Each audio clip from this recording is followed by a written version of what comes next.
सुप्रभात बच्चों। जैसा कि हम इससे पहले जो वीडियो था उसमें आपको मैंने पढ़ाया था कदम का पेड़, उसी को मैं आगे बढ़ाती हूँ। और सबसे पहले शब्दार्थ से स्टार्ट करेंगे। यहाँ पे मैंने कुछ शब्दार्थ लिखे हुए हैं। तीरे, तीरे मतलब किनारे। चकित मतलब हैरान। विनती मतलब प्रार्थना। व्याकुल मतलब बेचैन। मरमर पत्तों की आवाज। कविता जब मैं पढ़ाऊंगी उससे पहले तुम्हें अपनी कॉपी में, उत्तर पुस्तिका में बहुत ही अच्छे ढंग से कविता को लिखनी है, साथ में एक चित्र बनाना है और शब्दार्थ लिखना है। पिछले वीडियो में मैंने 3 पैराग्राफ आपको बताया था। आगे के जितने पैराग्राफ बाकी हैं उसको मैं अभी आपके सामने उसको पढ़ूंगी और उसकी व्याख्या करूंगी। ध्यान से सुने। तुम चकित देखती चारों ओर, न मुझको पाती, व्याकुल सी हो तब कदम के नीचे तक आ जाती। प्रस्तुत पंक्तियों में सुभद्रा कुमारी चौहान एक बच्चे के मन के भाव को यहाँ प्रस्तुत कर रही हैं और वो कहती हैं कि तुम चकित, आश्चर्यचकित होकर तुम मुझे जब ढूंढने आती ना तो तुम आश्चर्यचकित हो जाती, और जब मुझे नहीं पाती तो तुम चकित रह जाती।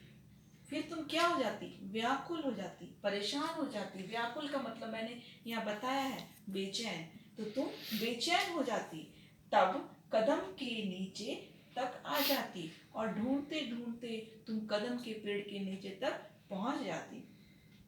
पत्तों का मरमर स्वर सुन, वो पेड़ पे जहाँ पे वो बच्चा बैठा है, छुप के बैठा हुआ है, वहां से पत्तों की जो आवाज, यहाँ पे मरमर का मतलब है आवाज, जो पत्तों के मरमर की आवाज आती, उसके स्वर को सुनकर जब ऊपर आंख उठाती, तुम अपनी आंखों से मुझे ऊपर खोजने की कोशिश करती, मुझको ऊपर चढ़ा देखकर तुम कितना घबरा जाती। एक बच्ची की माँ अपने बच्चे को जब बड़े से पेड़ पर चढ़ी हुई देख लेती है तो उसका मन व्याकुल हो जाता है। उसे ये लगता है कि कहीं उसका बच्चा गिर तो नहीं जाएगा, और बच्चा इस बात को बिल्कुल भी नहीं समझता। वो अपनी अटखेली में लगा रहता, वो खुश रहता। उसे लगता है कि माँ मुझे ढूंढ रही है, माँ को मैं थका रहा हूँ, माँ को मैं परेशान कर रहा हूँ।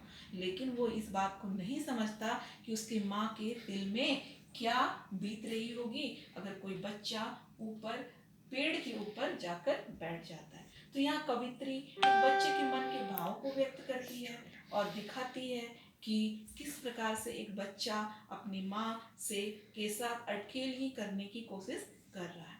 आगे की स्टेंजा में आते हैं। गुस्सा होकर मुझे डांटती, कहती नीचे आ जा।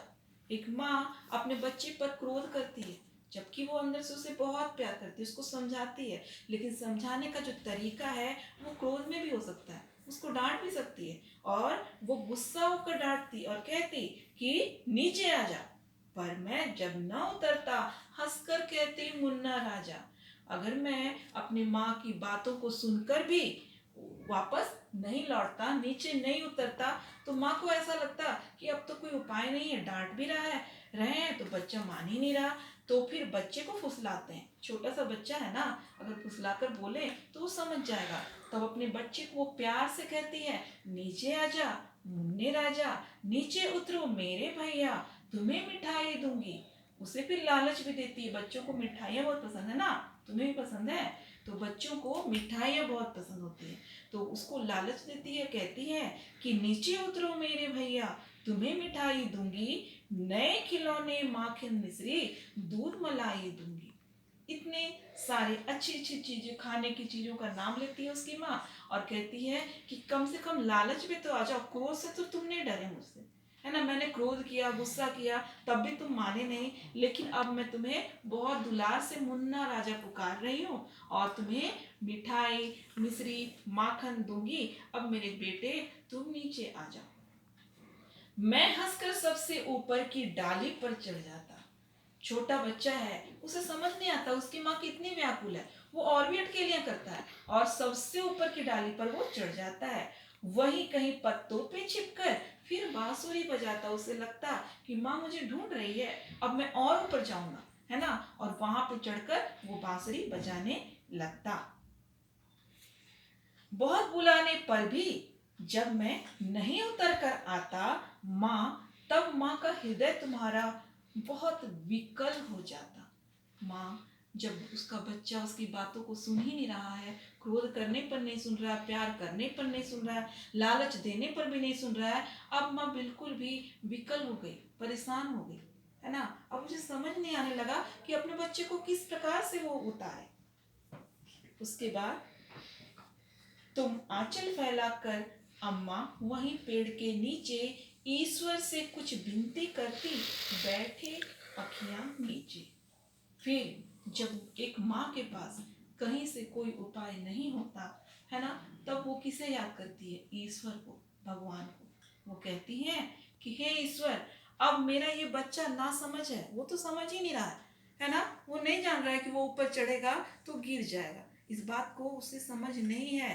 तो क्या है, वो ईश्वर से अपनी आंखों को नीचे मतलब बंद करके और ईश्वर से प्रार्थना करना शुरू कर देती हैं। तुम्हें ध्यान में लगी देख, मैं धीरे धीरे आता। जब वो बच्चा अपनी माँ को देखता कि अरे वो तो मुझे पुकार ही नहीं रही है, बुला ही नहीं रही है, लालच भी नहीं दे रही है, पता नहीं माँ क्यों आंख बंद करके बैठ गई, तब बच्चे के मन में आता कि मेरी माँ के कर क्या रही है। और वो धीरे धीरे और तुम्हारे पहले आंचल के नीचे छुप जाता।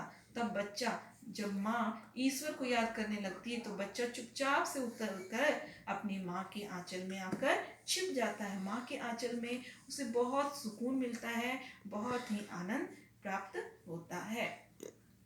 वह घबराकर आंखें खोलती पर माँ खुश हो जाती।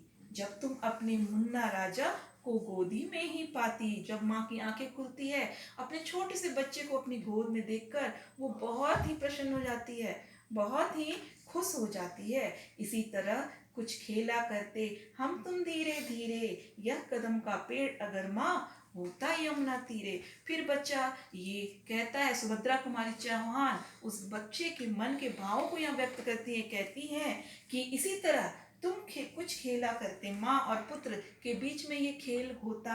और क्या होता, वो कदम का पेड़ अगर यमुना के तीरे यानी यमुना के किनारे वो अगर पेड़ होता तो बहुत ही आनंद आता, खेलने में बहुत अच्छा लगता। प्यारे बच्चों, इसका मैंने व्याख्या कर दिया और एक एक लाइन को मैंने अच्छे से समझाया। कठिन शब्दों को तुम्हें बार बार लिखना है, 5 बार लिखना है, उसके अर्थों को लिखना है और समझना है। लिखकर जहाँ तक हो सके ज़्यादा से ज़्यादा लिखो और अपनी गलतियों को सुधार करो।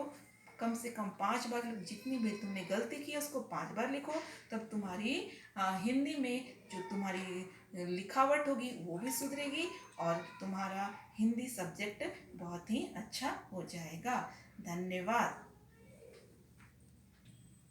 यहाँ पर ये कविता खत्म होती है।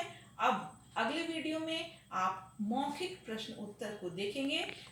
एक कॉपी में वो मौखिक प्रश्न उत्तर लिखा होगा जिसको मैं पढ़ूंगी और आप उसको ध्यान से सुनकर और समझेंगे और इस प्रकार से अपनी उत्तर पुस्तिका में उसको लिखेंगे। धन्यवाद।